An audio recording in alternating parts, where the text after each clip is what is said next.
પાટણમાં ભાજપનો ભગવો લહેરાતા કાર્યક્રમોમાં ખુશી જોવા મળી।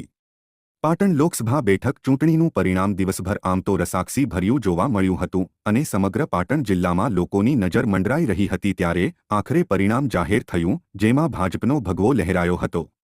ભાજપની જીત થતાની સાથે જ લોકોમાં પણ અનેરો ઉત્સાહ જોવા મળ્યો હતો। ઠેર ઠેર આતશબાજી કરી લોકોએ ઉજવણી કરી હતી। લોકસભા ઇલેક્શનનું પરિણામ હતું, એના અંદર પાટણની સીટ ઉપર 30,000 મતોથી ભરતસિંહ ડાભી સાહેબનો વિજય થયો છે અને ભારતમાં પણ સારી એવી સીટોમાં મોદી સાહેબનો વિજય થયો છે। એના વિશે શું કહેવું છે?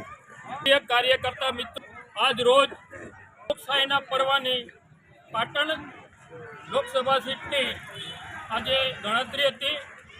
પાટણ સીટ ઉપર ભરતસિંહ ડાભી સતત બીજી વખત જંગી બહુમતીથી વિજયી થયા છે।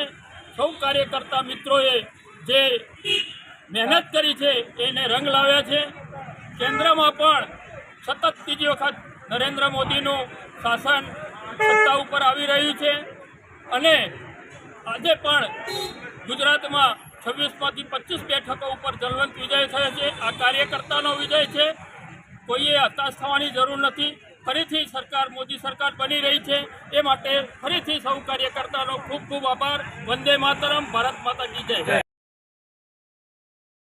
ભાજપના ઉમેદવાર ભરતસિંહજી ડાભી 30,000થી પણ વધુના મતથી જીત હાંસિલ કરતા ચાણસ્મા શહેર ખાતે લોકોમાં ખુશીનો માહોલ છવાયો। ચાણસ્મા ખાતે સરદાર ચોકમાં સરદાર સાહેબના સ્ટેચ્યુ ખાતે કાર્યકરો એકઠા થઈ ખુશી વ્યક્ત કરી હતી। મતદાન કર્યું અને ભારતીય જનતા પાર્ટીનો સારી રીતે વિજય થયો। આજે જીતની ખુશી છે, શું કહેશો આપ? જીતની ખુશી આખા પાટણ વિસ્તારમાં છે, કાર્યકર્તાઓમાં છે અને ભારતીય જનતા પાર્ટીના સંગઠને ખૂબ મહેનત કરી અને પાટણમાં ભારતીય જનતા પાર્ટીના ઉમેદવારને વિજય અપાવીશ।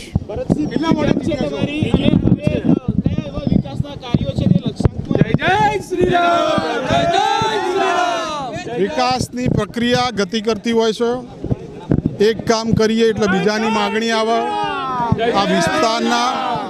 આ વિસ્તારના કાર્યકર્તાઓ, પ્રબુદ્ધ નાગરિકોના તરફથી જે રજૂઆતો આવશે, પત્રકારો તરફથી આવું તો પણ અને કાર્યકર્તાઓ તરફથી જે રજૂઆતો આવે એ બધા કાર્યો ગુજરાત સરકારમાં અને દિલ્હી સરકારમાં રજૂ કરી અને એ કરવાનો હું પ્રયત્ન કરું। પાટણ સહિત સમગ્ર પંથકમાં અને ચાણસ્મા શહેરના બધા હોદ્દેદારો અને કાર્યકર્તાઓ ખુશીની ઉજવણી કરતા જોવા મળ્યા હતા। અહેવાલ અનિલ રામાનુજ, લોકાર્પણ।